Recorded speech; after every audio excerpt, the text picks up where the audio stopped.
UFC Fight Night Columbus, Curtis Blaydes versus Chris Daukaus. Welcome to our main card prediction video by yours truly here at Boxingmmapicks. He goes by Zan, I go by Harris, and as usual, fight-by-fight breakdown and analysis from that betting perspective.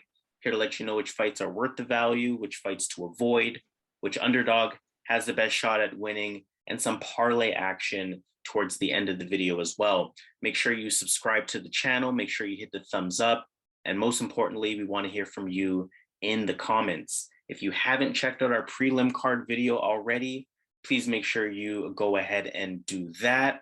But for this main card, we have the last 6 fights of this 13-fight card to cover for UFC Fight Night Columbus. So we're going to go ahead and get started with fight number 1. Fight number 1 to open up the main card, we have Ilir Latifi taking on Aleksei Oleinik. For Latifi, hold on a second, I believe it's, apologies. Fight number 1 is Marc versus Viacheslav Borshchev. Got mixed up there. For Marc, he is on a 2-fight losing streak. He lost to Rafael Alves back in November. He has good overall stand-up. We know he has good fakes, good feints, good movement, good calf kick, pretty athletic, good long jab.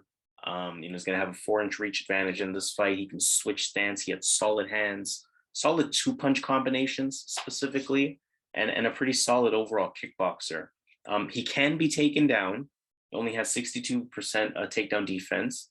He is decent off of his back, doesn't really let his opponents lay and pray. I've seen him scramble pretty decently, use things like defensive Komoras and things like that to try to get back to his feet. But one thing I noticed about Marc, and this is almost a blueprint to beating him, high-level pressure striking is something that he can't really handle. I think about what Fiziev did to him. I think about what Dan Hooker did to him. I think about what Nasrat Haqparast did to him. And even in his last fight versus Rafael Alves, there was a lot of moments there where Alves was the more pressuring of the two. And it, of course, gave Diakiese some problems there. For Borshchev, he beat Dakota Bush in his debut back in January. He has a good sharp jab, well-timed, it's accurate, uses it pretty regularly. Good counter puncher as well. Pretty nasty combinations. That's probably the most impressive thing I noticed from him. He moves really well laterally, good kicks as well as an overall kickboxer, but I really like his hands specifically. Not too many professional fights, only 7 professional fights, 6 professional wins, but 5 of those 6 wins are via KO, TKO. So again, this is somebody you really got to respect his punching power. And again, a lot of times it's the accumulation from the combinations that he's throwing. It's going to be interesting to see if Diakiese resorts to any kind of wrestling here. He does land 2 takedowns per fight because Borshchev specifically doesn't really have the best takedown defense. On the feet, both guys are good in their own way. But Borshchev, I think, is a lot more intentional. I think he has, a lot more of a game plan on the feet. I think he's a great counter puncher, and his combination specifically, I think, is what will make the difference here. I don't think Diakiese will have the ability to be a wrestler here. He's somebody who does try to stay on the feet due to his own ability, but I think that's what's actually going to cost him here. I think that's where he's potentially going to get caught. So I like Viacheslav Borshchev in this matchup here. I don't think Marc Diakiese's style is going to work to his advantage. Yeah, so we gotta recognize in this fight, Diakiese definitely has a wrestling advantage. Borshchev's coming out of that kickboxing background, and I think he's a striking coach of Team Alpha Male. So one thing there, he's definitely getting better at his wrestling. That's something he's definitely working on, and it's clear as day the way to beat Borshchev is to wrestle him because his striking is such a high level. However, I seen a fight where he did get dropped. He got caught in a fight, and then in that fight he got dropped. The guy was on top, but he recovered, and eventually he won by knockout. I think maybe in the next round.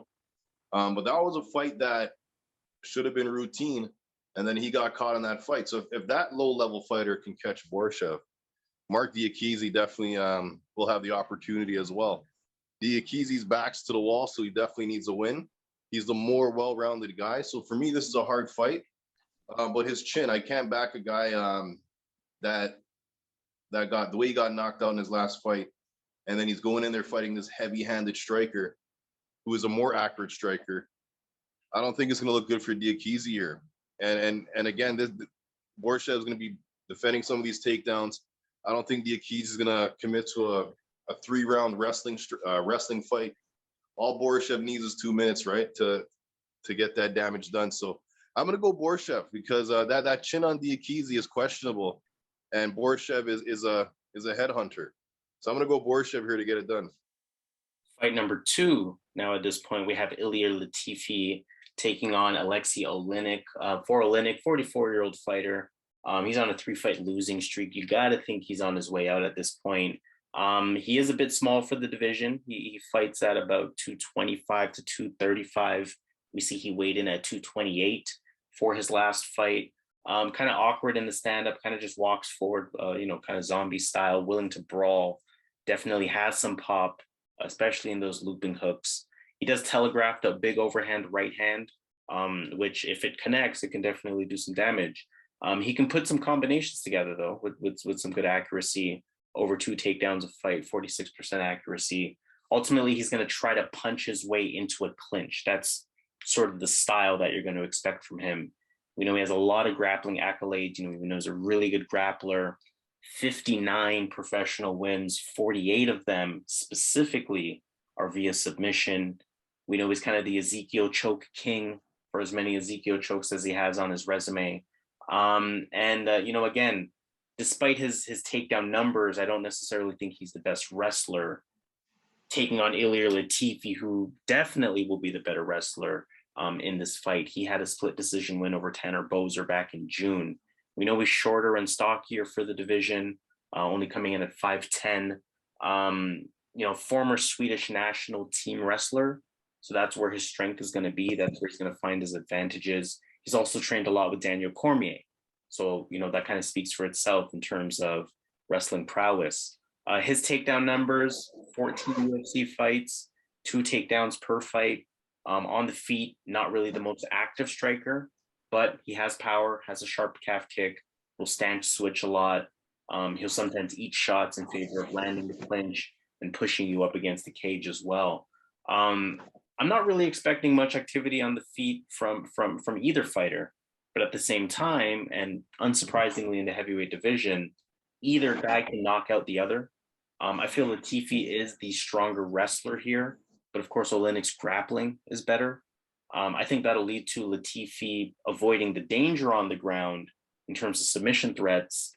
So I can see mainly sort of a lay and pray type of style from Ilir Latifi, as opposed to maybe even attempting vicious ground and pound where he can potentially get caught. I think he might play it a lot more safe, especially if he's on top. Almost the same way we saw with Ilir Latifi versus Tanner Boser, kind of just that lay and pray style. Oleinik on top of all of that doesn't really have the best takedown defense. So I think the takedowns are there for Ilir Latifi when he wants them. And I think those takedowns, as long as he avoids the submission danger, will be the difference in him pulling this fight out. So Ilir Latifi is going to be my pick, but of course, heavyweight beware, anything can happen. Yeah, Latifi's my pick here. Oleinik's too old, man. He's 44. And he's fighting a guy that has knowledge on the ground. And usually Oleinik does well against fighters that aren't grapple first. So in this fight, Ilir has never been submitted in his whole entire career. And we're talking over 20 fights. This guy's never faced a submission. He's never been submitted. So yeah, I see him going with that wrestling approach, and I also think that he could have the better stand-up here as well, even though he's a much shorter fighter. I'm just not high on Oleinik at all, and at this age, he's gonna have to get him in that Ezekiel choke off his back. I don't see any other way he wins this fight, so I'm gonna go Latifi here. Should utilize his wrestling, win a decision. He might even get a finish because Oleinik's 45, right? So I'm gonna go Latifi to get it done. Fight number 3, Askarov taking on Kai Kara-France. Askarov getting a lot of respect here, minus 340 on the betting lines. Askarov, it's been a year since his last fight. He beat Joseph Benavidez back in March 2021. Smothering wrestler on the feet. He's a southpaw, but he does switch stance. Not the most active striking, but, doesn't really engage consistently. But again, good, sharp boxing otherwise. He has good counter punching otherwise. He has a good front kick otherwise. So the tools are there. He's just not the most active with the striking. He will eventually shoot for that takedown. We see he lands almost 3 takedowns per fight. He's going to chain wrestle. This is a Dagestani, smothering type of style on top. So, look for that from Askarov here. Kai Kara-France is on a 2-fight win streak. Of course, he beat Cody Garbrandt, big performance there back in December. Active movement on the feet, a lot of in and out, a lot of fakes, a lot of level changes. He's a decent striker, diverse striker. He still kind of swings bigs and misses big at times, but especially in his last fight versus Cody Garbrandt, his precision and his punch IQ looked a lot better. And we know he has good power. Of the 23 professional wins that he has, 12 of them are via KO TKO. His takedown defense also sits at 87% in 8 UFC fights. That said, I don't really know how true that speaks to his takedown defense ability, especially going up against an Askarov type of fighter. Askarov has a high IQ as a fighter, and I think he'll undeniably be the better wrestler. I think the key to this fight will be what happens on the feet. I think both guys can and will have moments. However, I think Askarov's lack of activity will actually work in his favor here. I think it'll disengage Kara-France, and I think Askarov will be able to time the takedowns or push him against the cage or find that moment where he can implement that smothering wrestling approach. I'm going to depend on Askarov's IQ to stay out of danger with Kara-France, not put himself in a firefight with Kara-France, and again use that IQ to eventually land the takedown. So I like Askarov here. I think he's a methodical fighter. I think he has a key advantage on the ground, and I think he gets the job done. Yeah, this is tough, man. This is a tough fight because I actually think the dog here has a lot of value here. Kai Kara-France has good takedown defense. He can knock out Askarov. He has better hands, and he has a lot of power for that division. But Askarov's a beast, man. This guy is a gold medalist from the Deaf Olympics in 2017. This guy can't even hear. He can only hear 20% of what is his hearing only works 20%. So he can't even hear his corner. And this guy is going out there, dominating these guys, keeping composure. He has the IQ here, and his striking is always improving. His striking getting a lot better. He has a really good front kick. He's gonna have the reach advantage here as well. So I think he can hold his own in the striking. But I see a big advantage here in that grappling, that wrestling.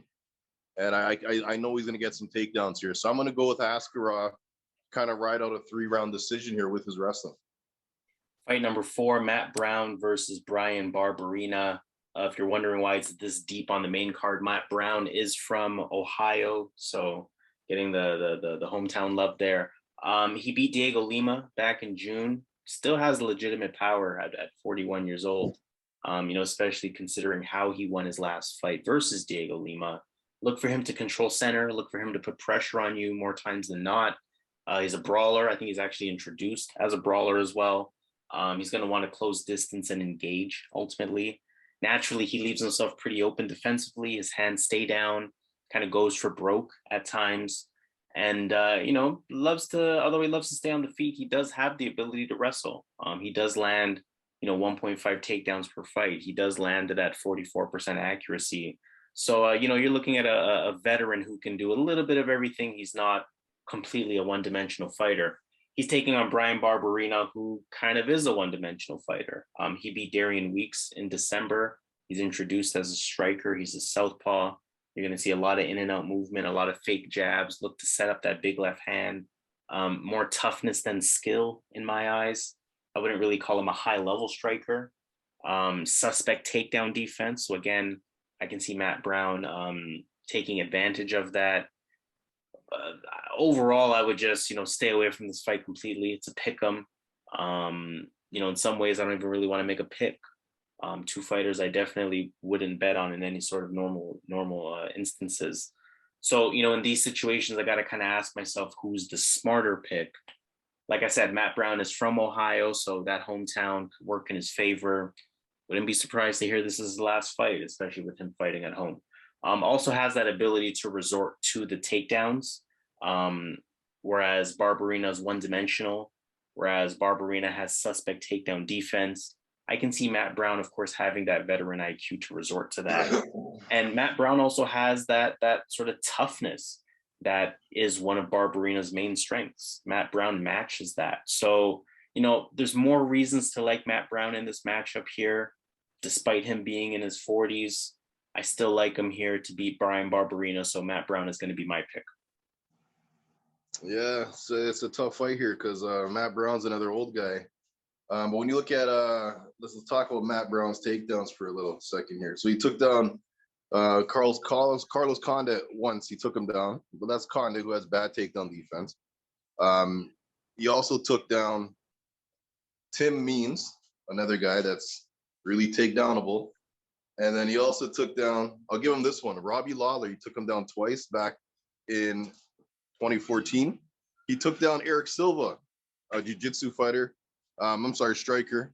That is very takedownable. So a lot of these takedowns he's getting, he got 5 against Stephen Thompson, another guy easy to take down. Like, he's taking down guys that really don't have that wrestling, which again, it's not his fault. But against guys that have grappling, he's not really getting those takedowns, right? So again, he is well-rounded. I think they're both well-rounded. I think Bryan can get this fight to the mat as well. Matt might have the advantage because he has shown that he has taken more people down. But again, it's a tough fight for him because Matt Brown has obviously fought the better guys. He's fighting in his hometown. He might be the better striker, might be the better wrestler. He might be better everywhere. But as you indicated, one thing, Bryan Barberena could be the tougher guy at this point in their career.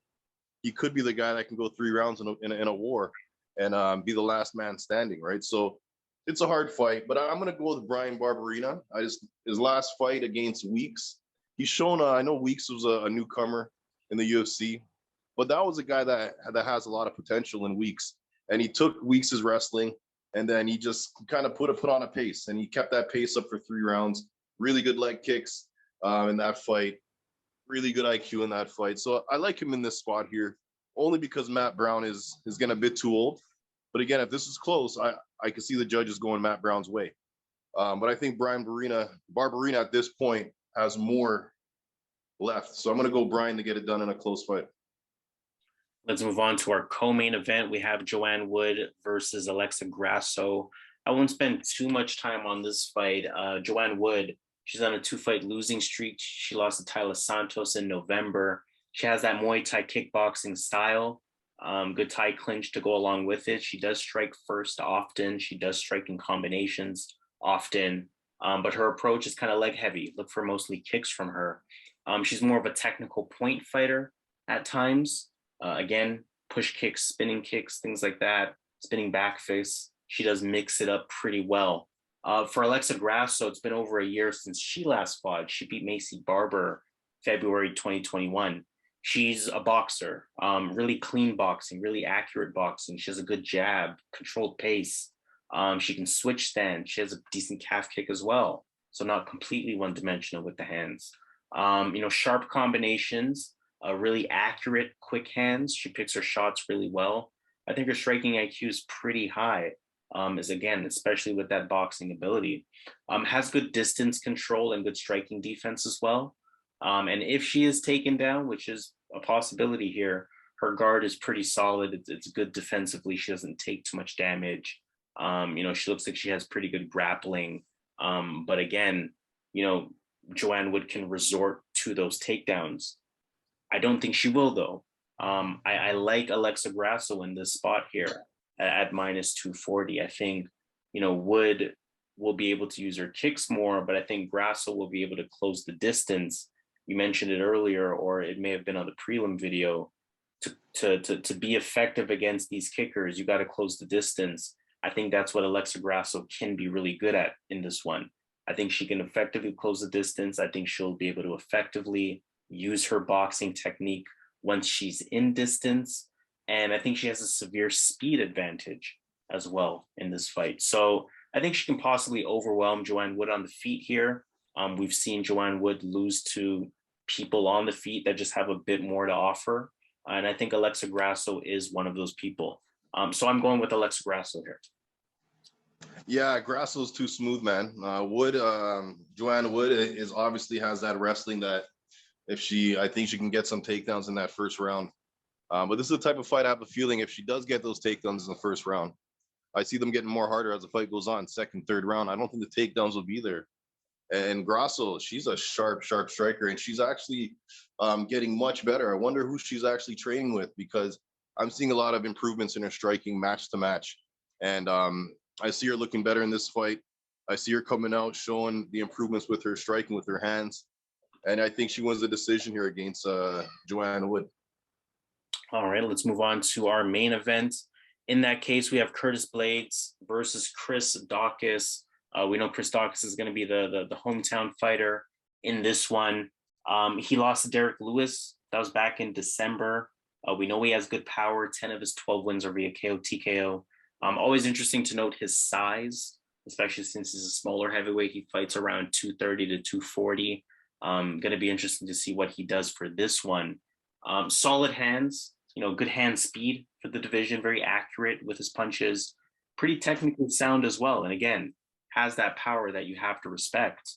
For Curtis Blaydes, he beat Jairzinho Rozenstruik back in September. We know he's a wrestling specialist. He's going to get you to the ground at will. The wrestling will always be his strongest attribute. On the feet, unsurprisingly, from a wrestler, you're going to see a lot of fakes, a lot of feints, a lot of level changes. He does have good in and out movement, pretty light on his feet. He's going to use that jab as a setup punch, again, unsurprisingly, as a wrestler. But he also has good constant pressure on the feet. That's going to allow him to potentially back you up against the cage until he, again, goes for that takedown. Obviously, Blaydes is going to have a huge advantage here with the wrestling. Chris Daukaus, 0 takedowns in 5 UFC fights. Despite his takedown defense, again, in 5 UFC fights being at 100%, I don't anticipate Blaydes having a problem here with taking him down. Daukaus also being a smaller heavyweight, I think is going to be a huge disadvantage for him in this fight specifically. Does Daukaus have the ability to outperform on the feet? Possibly. It still is a heavyweight fight. But, Curtis Blaydes, his losses on the feet, they've only occurred to the people that have that touch of death power. Francis Ngannou, Derek Lewis. Although Daukaus has power, he doesn't really have that touch of death power in the same way. So I like Curtis Blaydes all day here. I think the game plan is too unstoppable, especially with Chris Daukaus being a smaller heavyweight. We saw what he did to Alexander Volkov, and then Volkov for a while was fighting at 265 once he got taken down that many times. So I think if Chris Daukaus comes in light, which I expect he will, Blaydes will have no problem taking him to the mat, and he'll now have no problem racking up rounds and winning a unanimous decision here. I'm going with Curtis Blaydes. Yeah, man, this guy, Chris Daukaus, he might be the worst fighter in the history of the UFC to get 2 main event slots. And this is ridiculous. This guy, if you look at his record, he hasn't really fought anyone. I can't believe I thought he had a chance against Derek Lewis, man. Because if you look at his record, he's beat Shamil Abdurakhimov, Aleksei Oleinik, who was like, how old? Abdurakhimov, we saw what happened to him last week. He beat Rodrigo Nascimento, a jiu-jitsu black belt who can't get a takedown. He beat Parker Porter, right? Those are his best wins. This guy is not on the level of a Curtis Blaydes. Curtis Blaydes just had to deal with Jairzinho. And the thing about that Jairzinho Rozenstruik fight was Curtis Blaydes, as you mentioned, he always had an issue with those guys with a touch of death power. Derek Lewis, Francis Ngannou, those are the only guys that beat him. But I think Jairzinho has that power too. So getting that win is going to do a lot of things for his confidence, because in these fights, he's winning these fights, or he's coming close in these fights, and then one shot, he's out, right? So he's probably questioning, can I even take these shots? So he took some shots against Jairzinho that I think is a harder puncher than Daukaus, and he got the decision. I see it going similar to that fight. I can even see him get a finish here. The way Chris Daukaus got knocked out, I know it's Derek Lewis, but this guy got folded like a lawn chair against the cage. It was like oh man, just watch that again. And I can't go with that guy. Especially he's fighting Curtis Blaydes, who I think has the potential to be a heavyweight champion at some point. So yeah, tough fight, not really, but I'm gonna go with Curtis Blaydes, and I'm pretty confident here.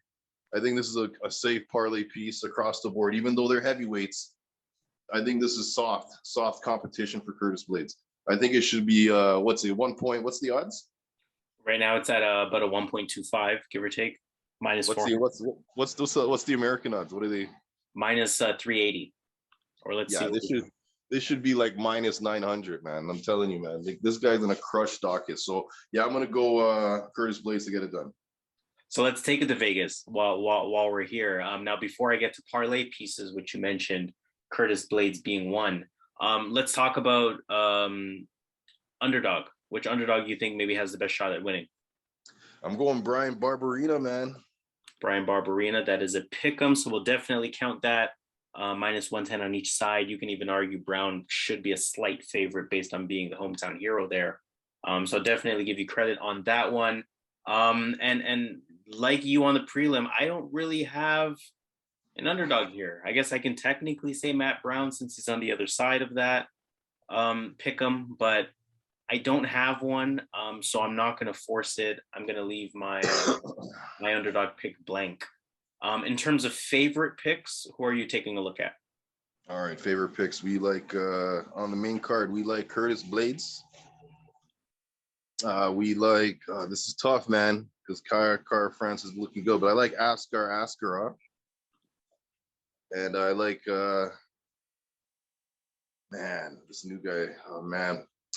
I'm gonna have to do it. I'm gonna go with Borshchev. All right. You know what? No, not Borshchev. I'm gonna go with Ilir Latifi. All right. So those three fights would be a plus 146. $100 will return at 246. For our bigger bettors, $250 will return 615. I thought, like our prelim video, I thought we would have the exact same picks again for parlay action. But instead I have two of the same three that you have. I also have Askarov. I also have Curtis Blaydes. The third fight that I'm looking at is Aleksei Grasso. I really like her in the spot here. Similar payout. You're looking at a plus 138. So $100 will return 238. And for our bigger bettors, $250 will return 595. So we are going to sign off. On that note, make sure you subscribe to the channel here at Boxing MMA Picks. Make sure you hit the thumbs up. And most importantly, we want to hear from you in the comments. Let us know how you feel about our parlays. Let us know how you feel about any underdog picks that you're considering. And of course, if there's any additional insights that you're looking for, let that be known in the comments. And we're always more than happy to have that conversation with you. Officially signing off for this UFC Fight Night Columbus event, Curtis Blaydes versus Chris Daukaus. This has been the main card prediction video by yours truly here at Boxing MMA Picks.